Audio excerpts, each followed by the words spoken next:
સુરતમાં ભગવાન જગન્નાથની ભવ્ય રથયાત્રા ભક્તિમય માહોલ વચ્ચે શરૂ થઈ હતી। સુરતના રેલવે સ્ટેશનથી ચાંગીરપુરા ઇસ્કોન મંદિર સુધી યોજનાર રથયાત્રામાં હજારો ભક્તો જય જગન્નાથના નાદ સાથે જોડાયા હતા। સુરત શહેરમાં ભગવાન જગન્નાથ, ભાઈ બળભદ્ર અને બહેન સુભદ્રાજીની ભવ્ય નગર ચર્ચા ભક્તિ અને ઉત્સાહમાં માહોલમાં શરૂ થઈ હતી। સુરત રેલવે સ્ટેશન ચાંગીરપુરા ઇસ્કોન મંદિર સુધી નીકળેલી રથયાત્રામાં મોટી સંખ્યામાં હરિભક્તો ઉમટી પડ્યા હતા। સમગ્ર માર્ગ પર જય જગન્નાથ ગગનભેદી નાદ સાથે ભક્તિમય વાતાવરણ સર્જાયું હતું। રથયાત્રા શાંતિપૂર્ણ રીતે સંપન્ન થાય તે માટે શહેર પોલીસે ચુસ્ત બંદોબસ્ત ગોઠવ્યો હતો। ભક્તોએ ભગવાનના દર્શન કરી આશીર્વાદ મેળવ્યા અને સુરત શહેર ભક્તિમાં રંગમાં રંગાઈ ગયું હતું। ભગવાન જગન્નાથજી પૂરા ભારત વર્ષ પૂરા સંસાર માટે છે।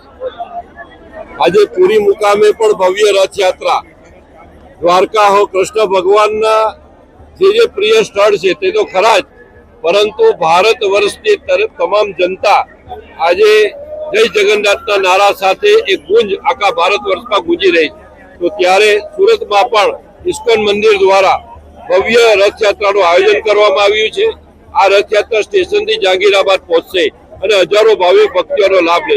આપણે ભગવાનને પ્રાર્થના કરીએ કે અમારા સુરત અને ગુજરાતમાં હર હંમેશા આપના આશીર્વાદ વરસાવતા રહે।